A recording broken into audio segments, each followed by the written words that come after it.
Hi, this is Mary G, your social media manager na walang money. Ang corny.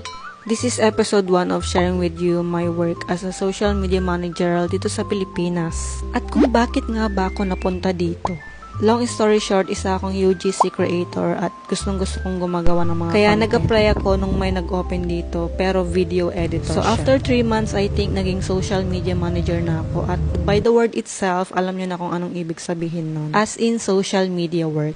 Pero disclaimer lang, itong mga i-share ko sa inyo is yung mga experiences ko lang if you want to shift from your career to SMM. And this kind of job is like a freelance job. Yes, ma'am, sir, kung gusto nyong matuto, follow nyo lang ako at isi-share ko sa inyo yung mga tips and tricks. So, pagdating naman sa work, depende sa mga tasks na ibibigay ng mga clients ninyo.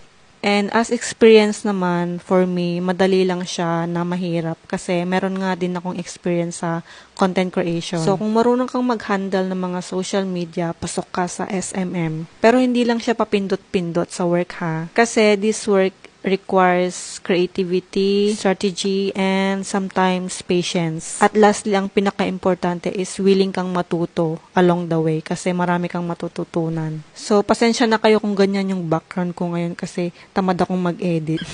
Pero sa next episode, i-explain ko sa inyo step by the step kung paano sumakses. And sa mga gusto namang matuto kung paano maging social media manager, ayan, i-follow nyo ako, syempre.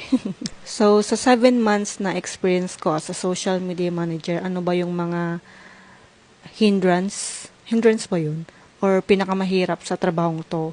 Is yung mag-English ka, ate. Oo, kailangan mo mag-English kung target mo is US client. Pero honestly, hindi naman talaga ako marunong mag-English na yan. Carabao English pwede na basta alam mong makipag-communicate sa client. Tsaka meron din naman mga clients na Filipino. Sa mga businesses yan dito sa Pilipinas, maraming naghahanap na social media manager. Pero kailangan mo talagang mag-English. Yun yung reality. Pero depende pa rin talaga. So, depende sa client. So, kung marunong ka sa video editing, graphic design, copywriting, mga ganyan, social content, mga content creation, pwede ka sa SMM. At sa next episode ay pag-uusapan naman natin ang step by the step. So, kung may mga tanong kayo, guys, magtanong lang kayo, huwag kayong mahihiya. Kung target nyo is work from home, mga freelance job, yan, pwede kayong magsimula as social media manager or virtual assistant kahit walang experience. Yes, totoo po yun, basta willing kayong matuto at willing kayong mag-up skills. So, that's it for now and see you sa next episode ng ating social media manager na walang money.